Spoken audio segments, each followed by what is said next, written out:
2, 1. Good evening to all those of you who are viewing and who are here with us. The situation that the world has been thrust into has caused huge changes, and that is something that none of us can really deny. But it has also brought many, many opportunities, especially the chance to do some learning and to gain new perspectives.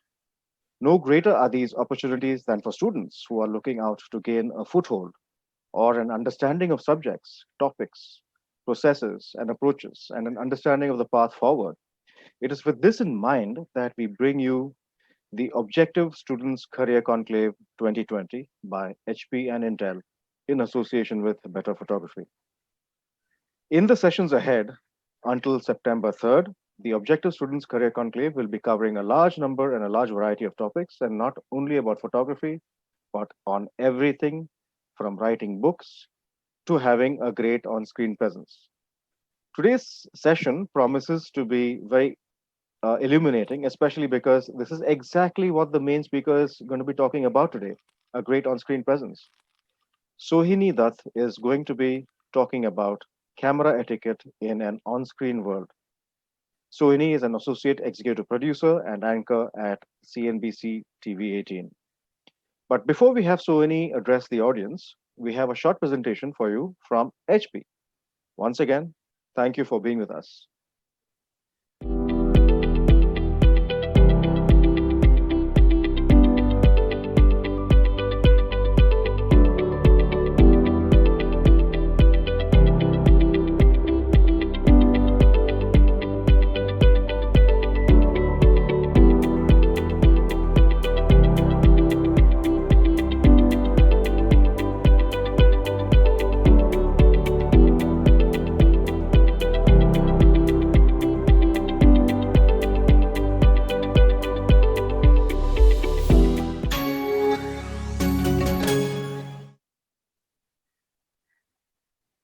Before we move on to our main speaker for today, please let me introduce you to Divya Vaid from HP, who will be speaking about the HP Chromebook. These multifunctional laptops are especially perfect for students and they fit many requirements. And Divya is here to speak about just this. Divya, over to you.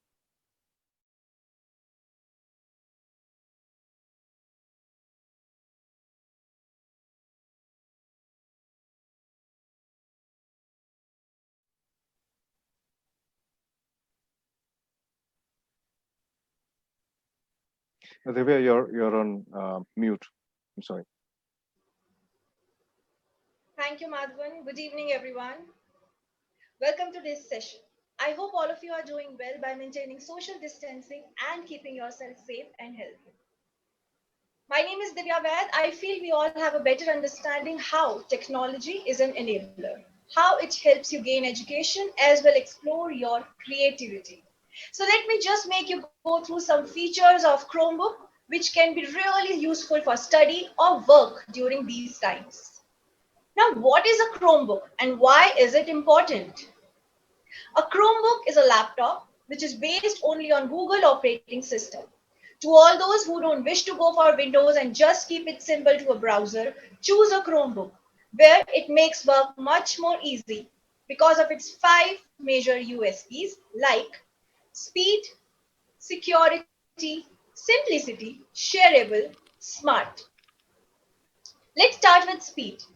Boots under 10 seconds. No long load times, no confusing setup. Chrome OS is designed to be light and fast updates automatically in background so it doesn't slow over time and no manual intervention. Security. Security from the start verified boot performs self checks to repair any system corruptions, always ready security with built in virus protection and auto updates, sandboxing. Web pages and apps run in isolated environment to prevent infection from at-risk pages. The next USP is simplicity. Familiar, easy to use, no setup needed, just log in with Google account. Familiar and intuitive Chrome and Android ecosystem, 1 million plus Android apps from Play Store for work, play, create, watch, and listen. Shareable. Collaborate on a project on Google Docs, Sheets, and Slides with automatic saving of files. Connect, create, collaborate. Files are backed up in cloud and are available anytime across all devices. Easy multi accounts login for everyone. Just switch the account and get the personalized experience. The last but not the least, USP is smart. Learn, adapt, evolve, built-in Google Assistant feature for all faster and smarter work without lifting a finger or switching screens. Make Google do it. Access the Chromebook with smart lock on phone with local language inbuilt, work in any language. Coming to the next most impressive part, how can Chromebooks can be used for work from home as well as learn from home. By reimagining your office, Chromebooks are secure, simple, and shareable devices that help you stay productive and connected. Now, here are some helpful tips for working from home. Simple setup, setting up an HP Chromebook is easy. Simply log into your Google account to get going and access all your Google Drive files and Chrome preferences on your Chromebook. Apps that get job done. Google Play provides access to apps for getting work done like Microsoft Word, Google Doc, as well as video conferences app for collaborating with teams like Google Meet and Zoom. No monitor, no problem. Cast your Chrome browser tabs to Chromecast, enable TV, or use virtual desktop to expand your desktop. Work safely from home. Chromebooks keep you and your data safe from malware thanks to multiple layers of security and automatic updates. Now learn from home. Keep on learning. Chromebooks are secure, simple, and shareable devices that help you stay productive and connected. Here are some helpful tips for continuing to learn and study at home. Apps for study and learning. Google Play provide access to essential apps for studying at home and connecting with others in real time like Google Docs, Google Meet, and Zoom. Study safely from home. Chromebooks keep you and your data safe.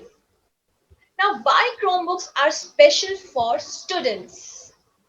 World of Android apps on a laptop. A laptop that runs over a million of your favorite Android apps and more for a bigger, more immersive experience. For example, it has gaming apps, streaming app, office, editing apps at certain level. It has voice-enabled Google Assistant, works on your speech and words, play, send mails, and setups. All HP Chromebooks are Google Assistant enabled. And last but not the least, let me tell you about extraordinary feature of Chromebook. Chromebooks work offline as well. No Wi-Fi, no problem. HP Chromebooks have access to a lot of apps that work online or offline, just like any other laptop. So you can do things like edit docs, Google Doc, Microsoft Word, watch movies with Prime or Netflix, download playlist with Ghana or Spotify app, play games in offline games, etc. Chromebooks have Microsoft Office for free. Microsoft Office is available on Google Play Store where you can download the apps you want. Word, Excel, PowerPoint, work on Microsoft Office program for free from Web Store. You can also open, edit, save Microsoft file in Google Drive. It has enough storage for all your work. HP Chromebooks come with hard drive plus cloud storage plus micro SD card slot. That is triple whammy. 64 GB SSD on board, 100 GB Google Cloud plus 256 GB expandable micro SD is equal to 420 GB space. G Suite for education. So you can communicate, collaborate, manage, and administer your data. Well, thank you so much, everyone. That's all from my side. Thank you so much for your patient listening. I request all of you to please go and explore Chromebook at HP World Store. That's all from my side. Thank you. Over to you, Madhvan.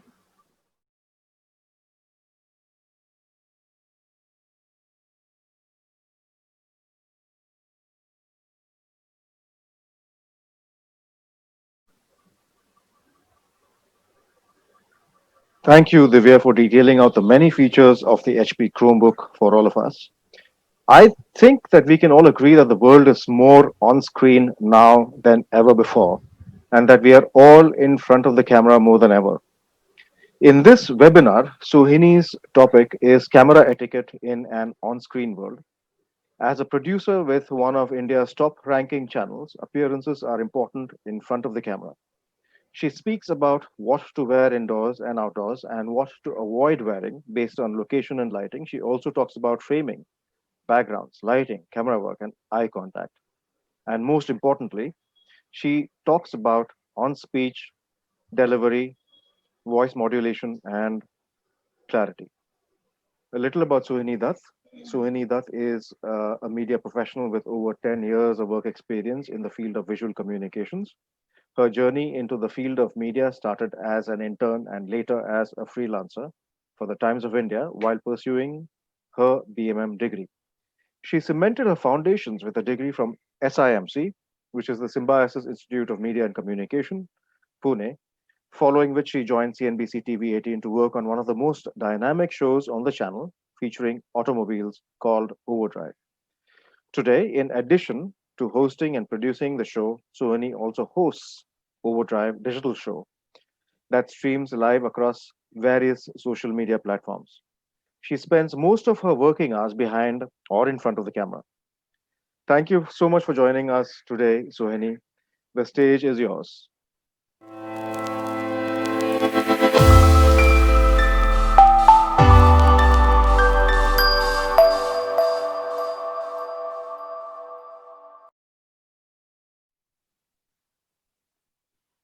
Good evening, everybody. Thank you so much, Madhvan, for that great introduction.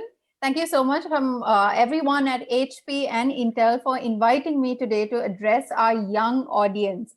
Now, when honestly I was asked to be a part of this webinar, the student webinar, I was thinking it's a very apt topic today to discuss your presence on camera, because it's something that every industry demands today. Even if you choose to be in the public relations community, or not just as a broadcaster, any industry today will require some amount of communication in front of the camera. And if you learn the basics on how to be a good speaker, to maintain that certain level of presence that is a little bit friendly and can get your audience's reaction and people watching you, then that is what you need to do. Also, I feel that there's not, I was actually wondering, what can I possibly talk to you young folk who are so well versed with the world of being on camera, right? You were probably perfecting the art of a great selfie while you were being born. But the 10 years that I have spent learning, in this broadcast field, it just helps me it just gives me a platform to help you understand the certain basics that you could follow in getting a winning on-screen presence. Now, if you are representing a brand in a corporate setup, there are a set of guidelines that you might want to follow. So I'll just take you through this presentation.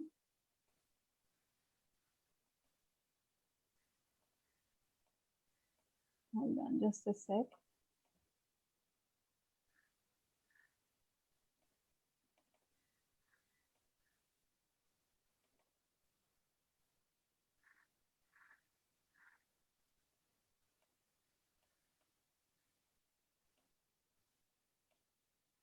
Sorry, I'm not very well versed with using. Okay, the presentation is on screen, is it? Yeah. So when the presentation is on screen, Right. you can go into the presentation mode now. Right. Perfect. Thank you. All right. So let's start off with the most important things that you can control before you make an on-screen presence, which is your appearance. Now, your appearance on camera is also influenced by a couple of factors before you get in front of the camera. So just ensure that you get enough rest before the night before you get in, before you have to make an on-screen presence. We all lead a very stressful life, right?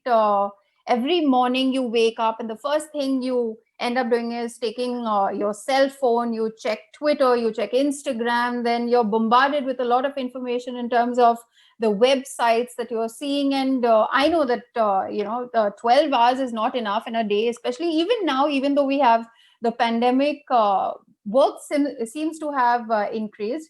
So 6 to 8 hours of rest is a must. It helps in reducing stress. It gives your brain that much time to relax a bit. It improves your attention span to a large extent.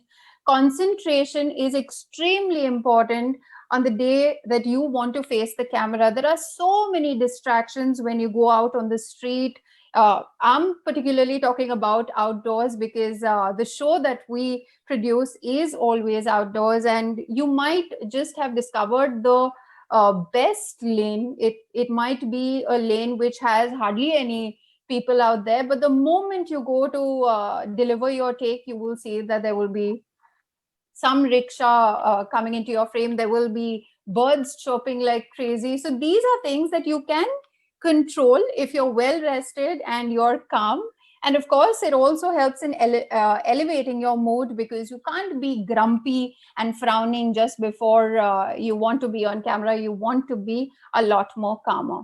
Now, grooming is something we tend to give a lot of importance to. You want to look your best at all times in front of the camera, right? So, and I also do believe that self-confidence, it's something that comes when you're looking your best, and it's something that you'll be able to project on camera as well. So young men, you must decide which look suits you best. Okay, I'm not here to promote Chris Evans. It's just a great image that I found to talk about. So you have to decide whether being clean shaven suits you best or wearing a beard. And even if you're going for that bearded look, you have to ensure that you've trimmed your beard well. Nobody wants to see a person who looks tired. And, it just instills a sense of confidence when you're looking at a person who has groomed himself well, who's probably even gelled his hair, just to ensure that nothing seems out of place.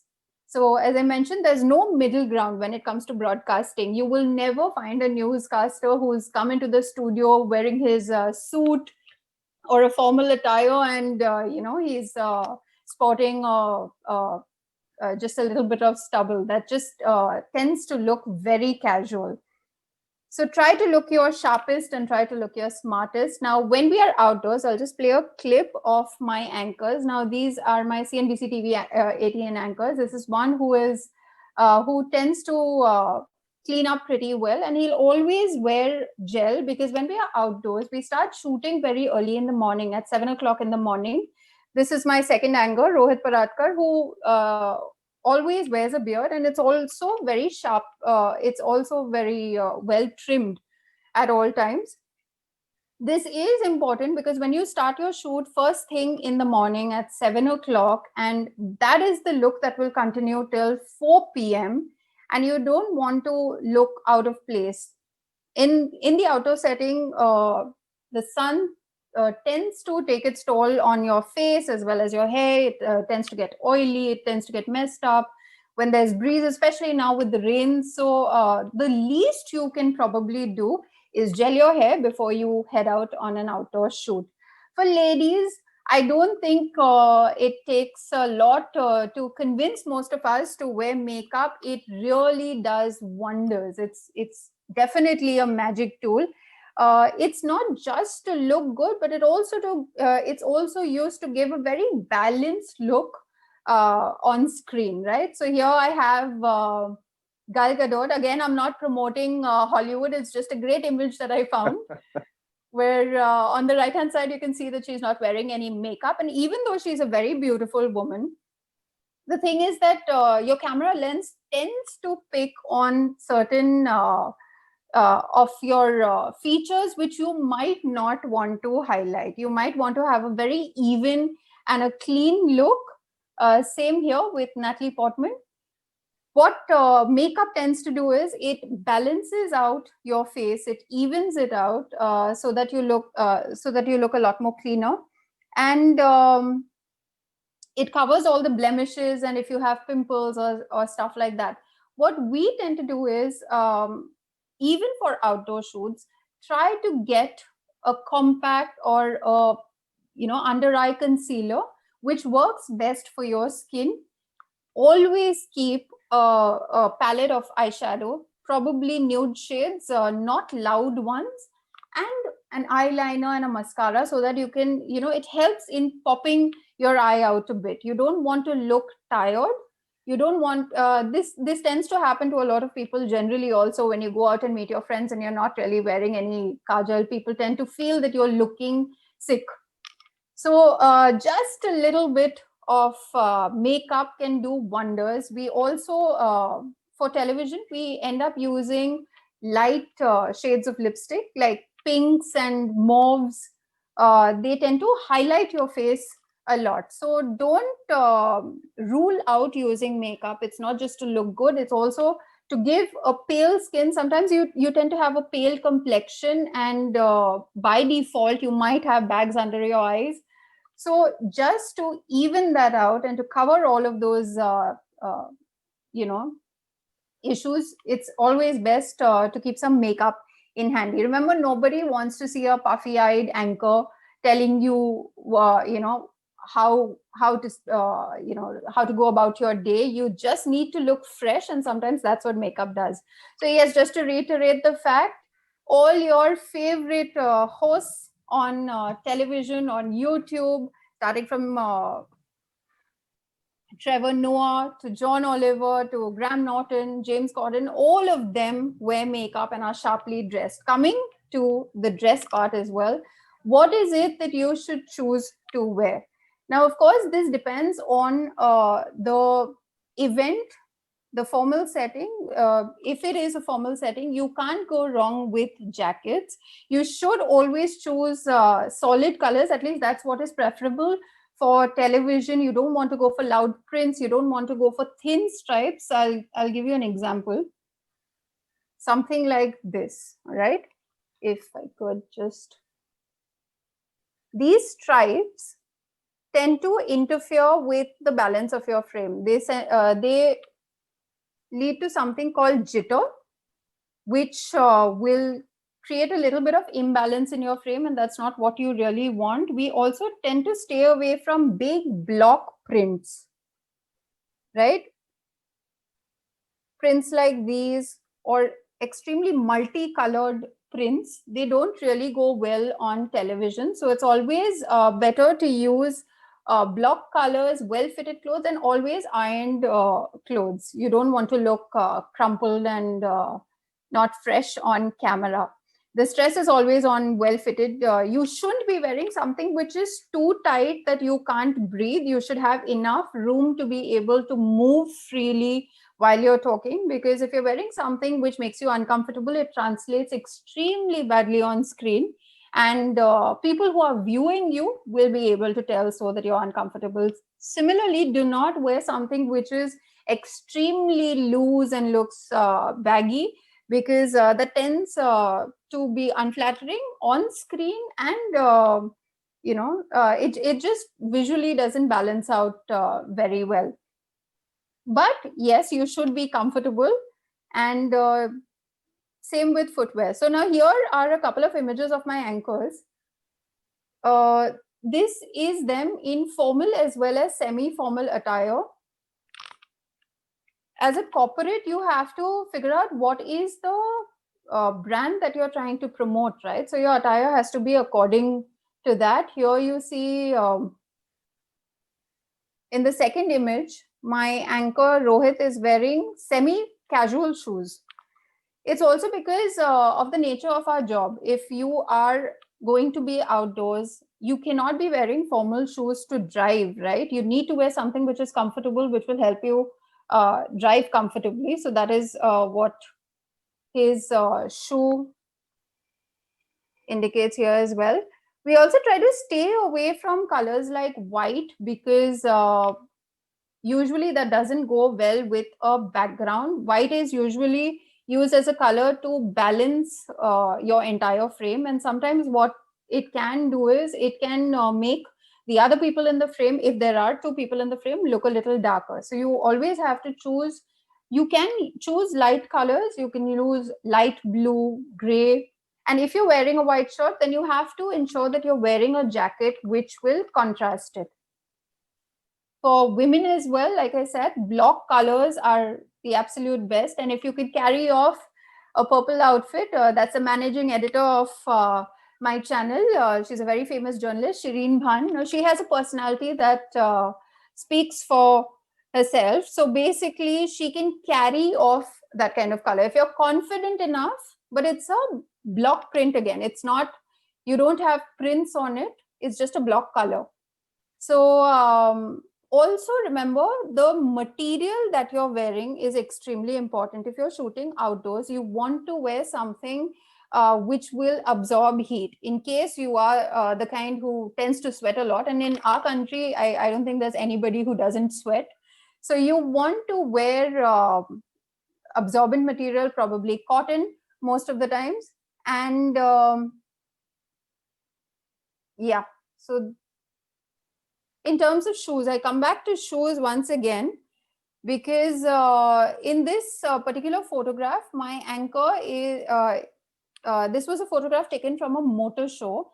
And in a motor show environment, what generally happens is we have 12 brands, pavilions that you have to keep going across to in a span of 6 hours. And that's not a very pleasant journey. You have to wear comfortable shoes throughout, so that when you're fronting the camera, you don't, you're not in pain, and that doesn't project onto the camera as well. And as you can see, he's wearing colors which complement what the clothes that he's wearing. So if he has to interview, say, the CEO of a auto manufacturer, it doesn't really look informal either. So you can play with the semi-casual look. At least for the show that I work on, a sort of semi-casual look works as well. Here is, as I mentioned, the Rush show.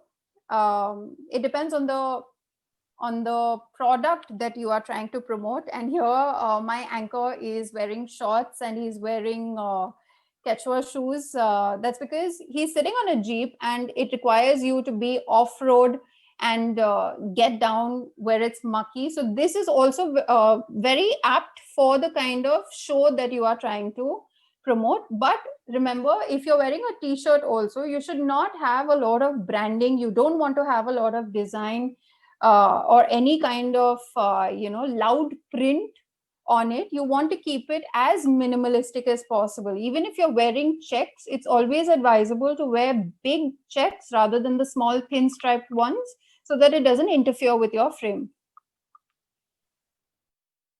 As an automobile show, we tend to promote safety at all costs. And in terms of if you're coming from the perspective of a brand, you have to know what you need to promote. So it's not just what you say, it's how you say it and the way you look while you're trying to make your point. So whether it's riding a scooter, which is not in the city as is in this image, or you're riding an adventure motorcycle, it's always important to wear the right kind of riding gear, riding shoes, your helmet. And the same we have with track riding outfit as well. Now, the reason that I'm using these two images in terms of track riding is we also try to balance out the outfit with riding gear as well. You don't want to use extremely loud and bright colors, which would take away a lot of focus from your product. The motorcycle itself is multicolored, and the riding gear itself is very colorful. So the focus tends to shift a lot in this particular image, which happens in video as well. So we try to balance it out. We try to use more riding gears which are gray, which are black, so that the focus will always tend to be your motorcycle or your car. My anchor also tends to call up manufacturers in advance and ask them what color car is coming, just so he ensures that there's a contrast maintained. He doesn't wear the same colored shirt. If there is a blue car coming, he won't wear a blue shirt. So like I mentioned before, avoid wearing loose and baggy clothes, which might lead to an unflattering, might make you look a little unflattering. Avoid jingling accessories at all costs. You don't want to wear long earrings or bracelets, which tend to make a lot of noise, or which might catch light and then might lead to an imbalance in your frame. So try to wear small jewelry and stuff which can be carried on, and it won't really interfere with your content while you're trying to speak. Be aware of your frame. Now, this of course is very important, because if you have a camera set up, and your camera team will ensure that they will tell you what your framing is like, you need to be within that particular frame. If you are standing, you need to ensure that you don't end up walking around too much, because what happens is, one, it is a sign of nervousness. It can also be a sign of, you're just not sure of what is going on and you just walk out of your frame. That can be a big problem if it is a live show. So you always have to be aware of your particular frame. Most importantly, try to keep your background as clutter-free as possible. Today, we are forced to shoot indoors because of the environment that we are in. So we try to do the best that we can at home. So here we have 3 different frames. It's a screen grab from the digital show that we do. We try not to use a completely white background, because we want it to look a little aesthetic as well. So bookshelves, maybe a colorful background. And if you're using a showpiece shelf, then ensure that there is no reflection on the glass, because that is something that can tend to be very distracting. In this frame as well, in the 3 frames, what we've tried to maintain is a little bit of balance. I'll come to the one which is most distracting in this frame, which is my anchor, Bertrand D'Souza. Now, the thing is, of course, your live audience understands that the person might have had to be outdoors, but it also turns out to be a very distracting frame, because if I could just play it once more.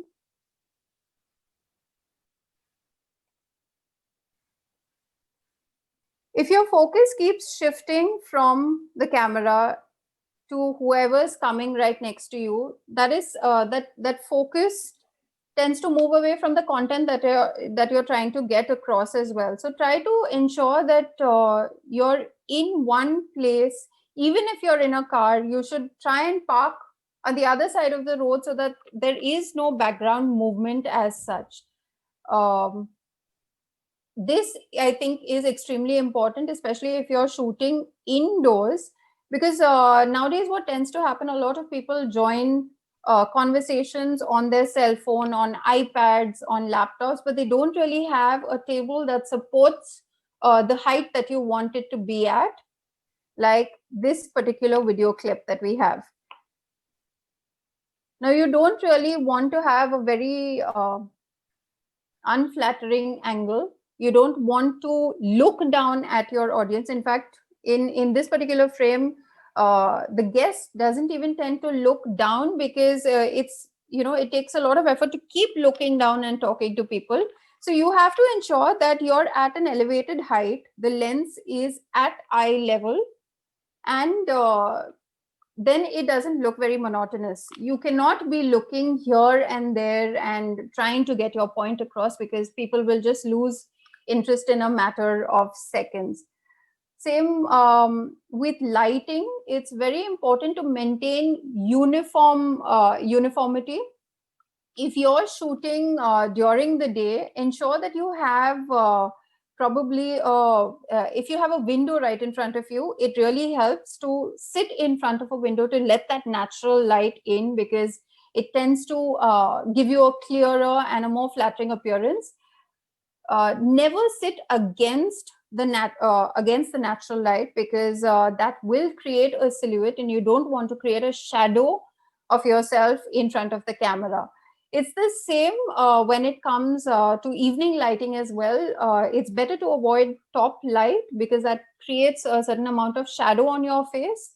And don't switch on lights at the back. Like right now in my frame as well, I do have a light here, which if I were to switch on because I want to show the background, because I think that the cars look really great at the back, it doesn't really work because immediately you can see that I have gone dark, right? So you want a front facing light rather than something which is backlit.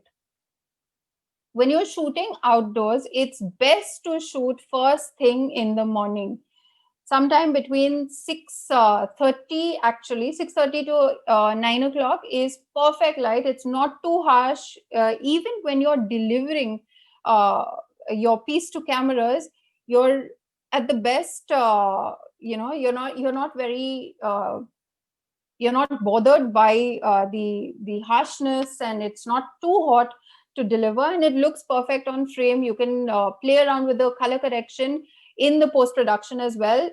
It's always best to avoid filming around noon because the light is right on top and it's extremely harsh and it creates a lot of shadows on your face. So just to ensure uniform lighting, either you shoot first thing in the morning or you shoot in the evening. I think that's what photography also teaches you, that you have to look out for the golden light. And these are the timings that we also tend to play around with. Now, speaking in front of the camera, now whoever has told you that, oh my God, this person looks so natural, this person must have been born to speak on camera, please don't believe them. It takes a lot of practice because that's the only way you will be able to perfect the art of speaking on camera. There are no shortcuts to success, but when you're working for a corporate and you want to promote a particular content which represents your brand, you have to remember that the brand image that you're portraying has to be clear, right? So for starters, content is king. There are no shortcuts. You have to understand your subject 100% before you're coming to speak on camera. The moment you understand what you want to speak, that's half the battle won. So research as much as possible, get comfortable with your subject for the for whatever you have to present on camera, and then just the presentation part will be your focus.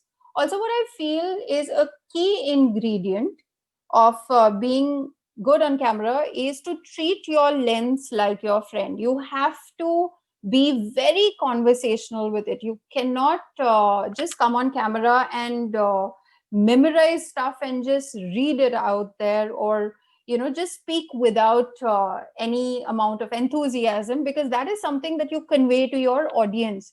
Your audience can tell when there is a low sense of enthusiasm and there is no motivation. So you have to be a little more conversational. If it helps, try to think of one of your friends, smile a lot, because that is something which is very natural. When you're greeting people for the first time, the first thing that you tend to do is smile a lot. So that is something that you should put in practice at all times.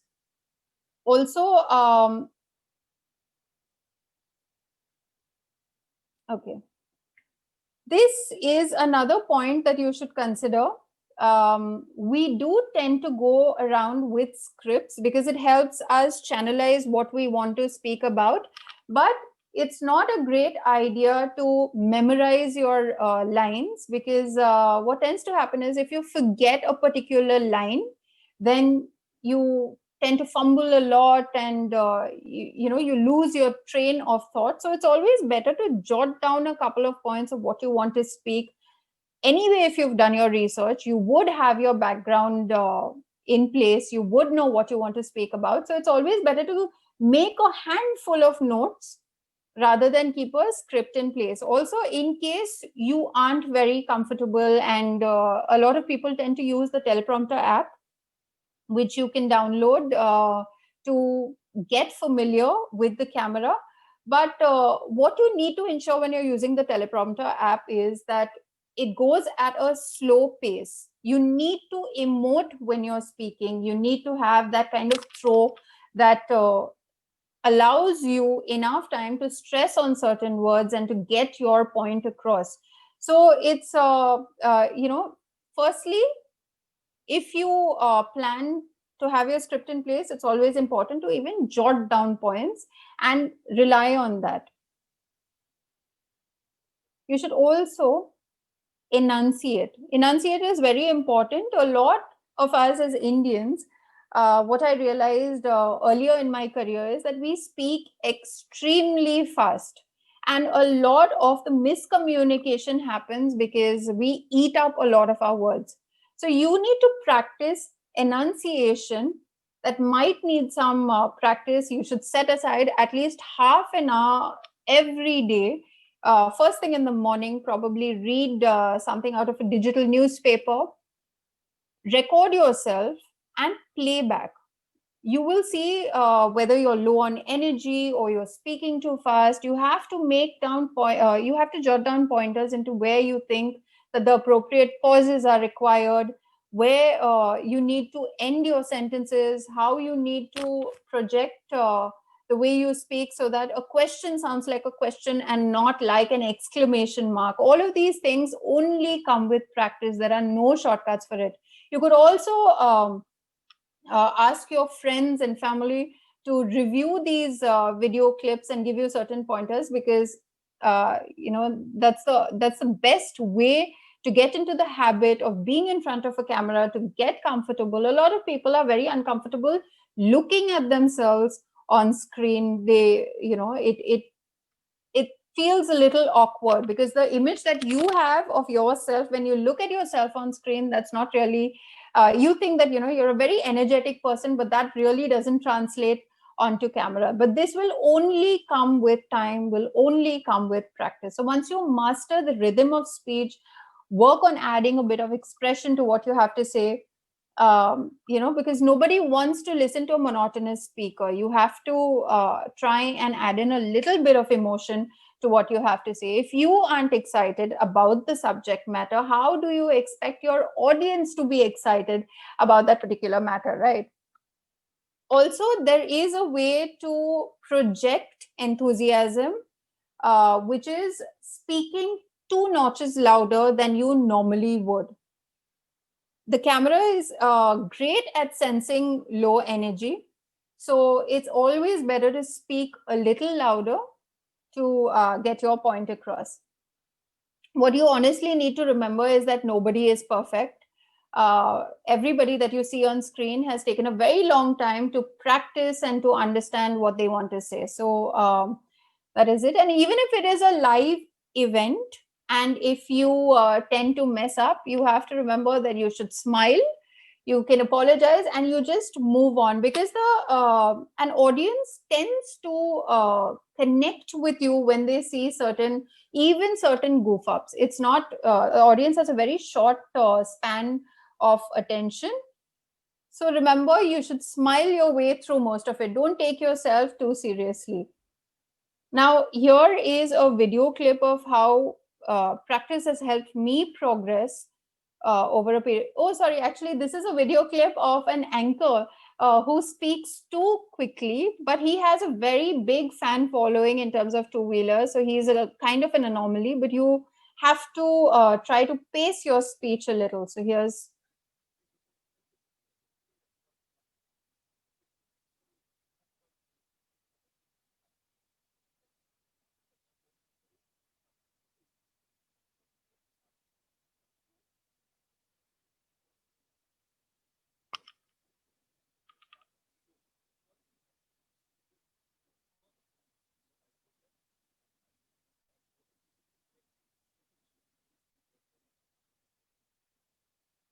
So the point that I had made earlier, that you need to space out your words, you need to stress on certain words. You cannot be running with your speech. Now, he's an anomaly because there are a lot of, he's got a big fan following, and like I said, if you know your content, well enough, you will be able to communicate with people. He also has a great sense of humor, so people would understand what he's trying to say and follow him for the content.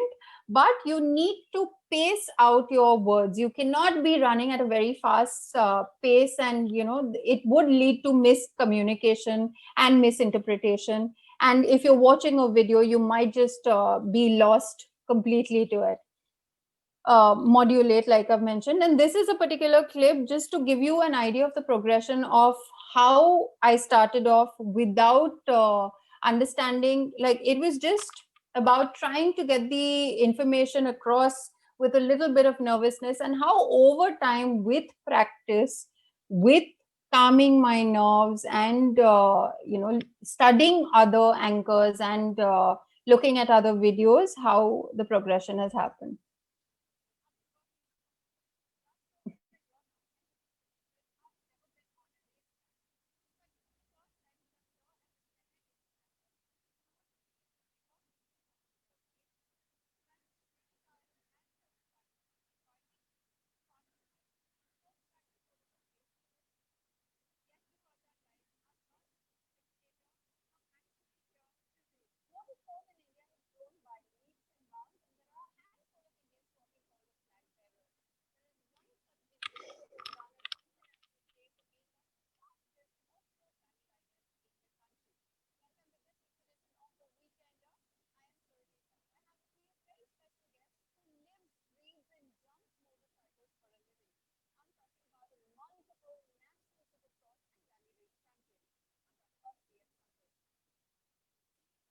Now, I played these back-to-back clips to give you an idea about the progression of what practice can do.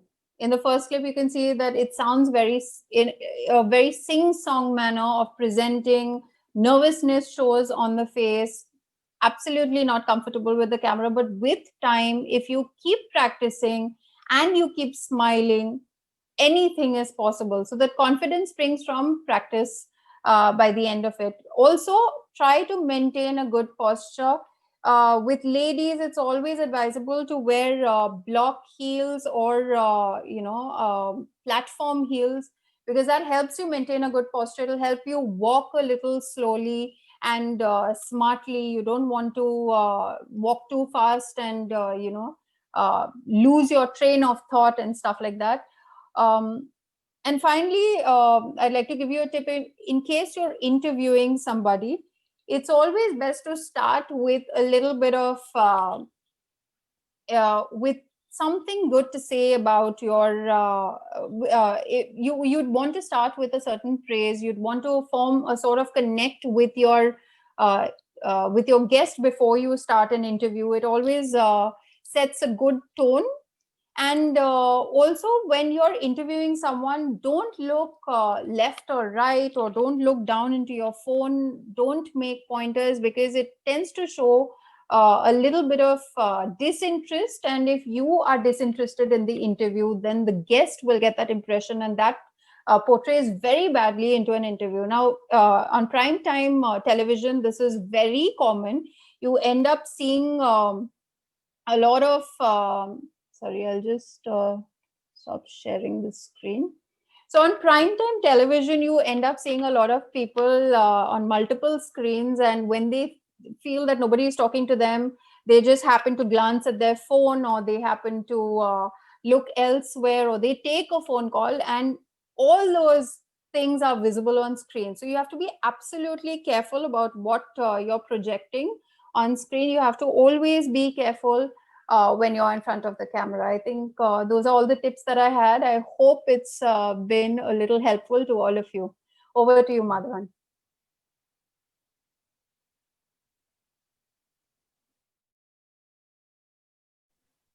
Thank you so much, Sohini. That was indeed very helpful. Please stay tuned for the Q&A session.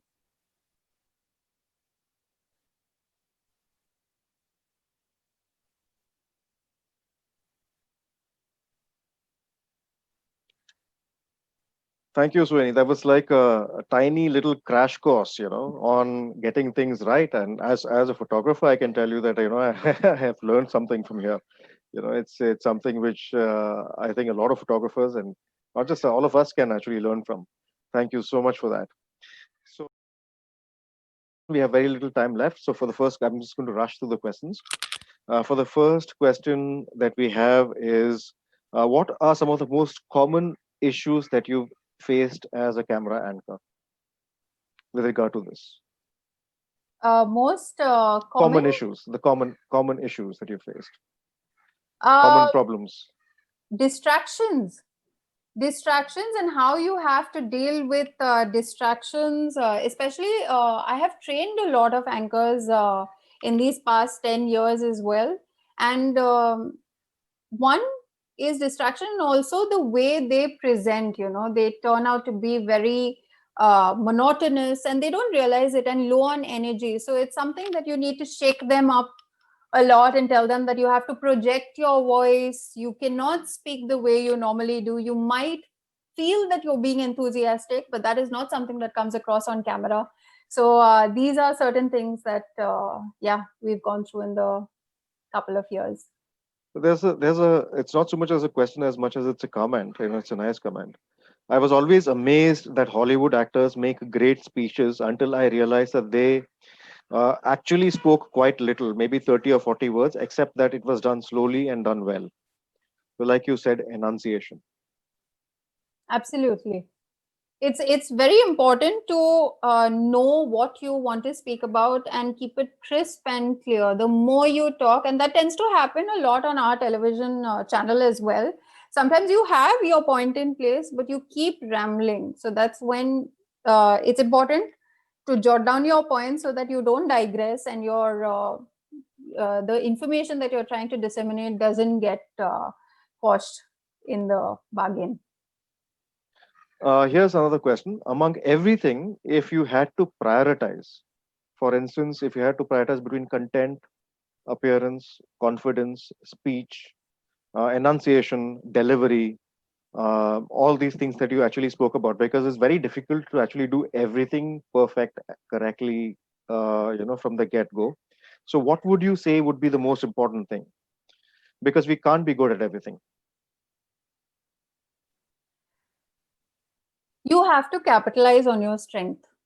Honestly speaking, you have to capitalize on your strength, and there is no two ways about content. That's honestly most important. Once you figure out your content, then you can master the other factors. You can always learn to be a better speaker. You can always work on your appearance.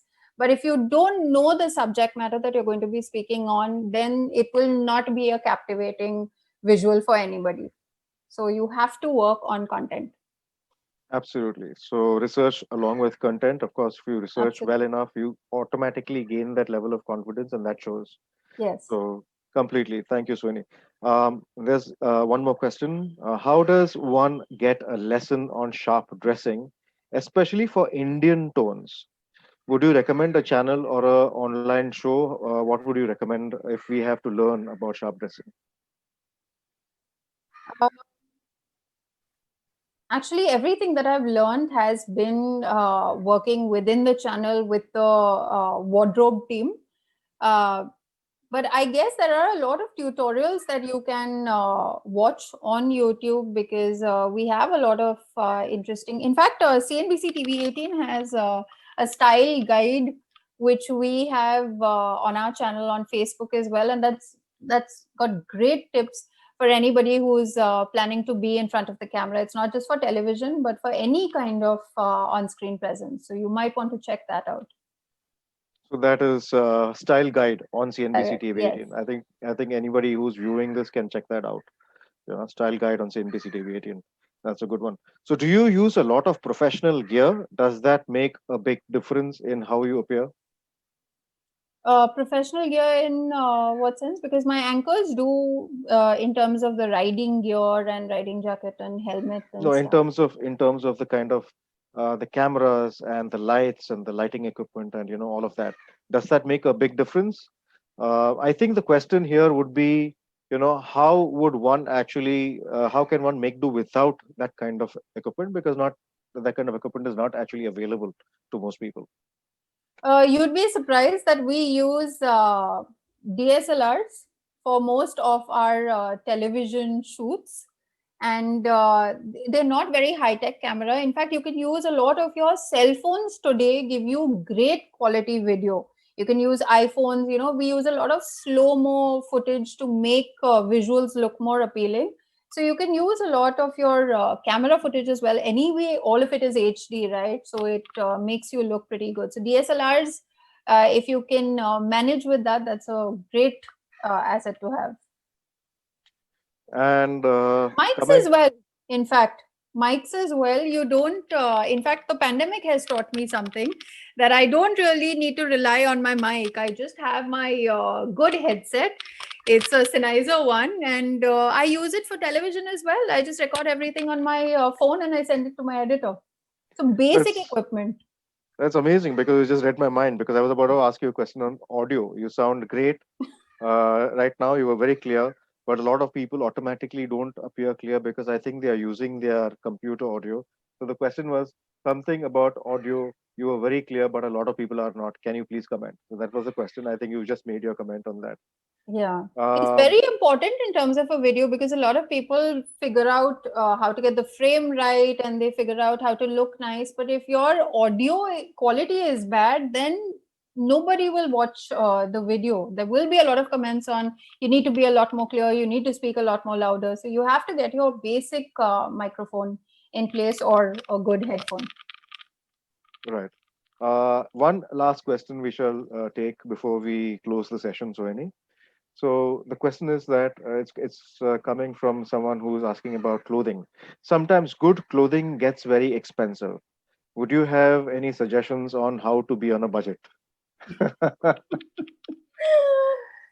Like I said, no, it doesn't have to be expensive clothing. I think most of the things that we wear, in fact, let me tell you a bit of a secret. Everything that we wear on television is borrowed. It's sponsored clothing.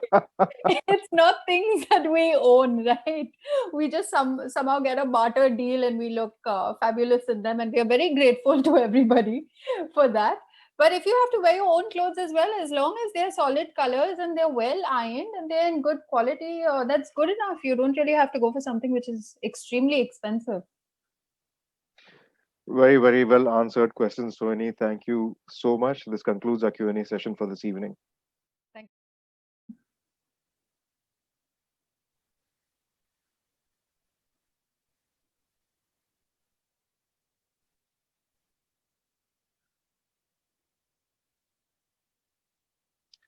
Thank you so much, Sohini. That was Sohini Dutt talking about camera etiquette in an on-screen world. Thank you for all of you who are viewing.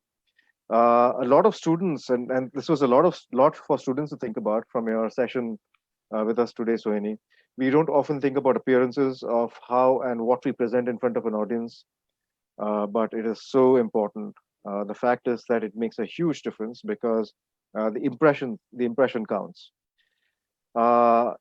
You've been an excellent audience, all those you who are watching. So thank you for that. The conclave will continue with several other eminent speakers all the way up to September 3rd on a daily basis from 6:30 p.m. onwards up to 7:30. On the 28th of August at 6:30, Dr. Pooja Vijay Sukija will be sharing her knowledge on presentation excellence, the secrets of speaking powerfully.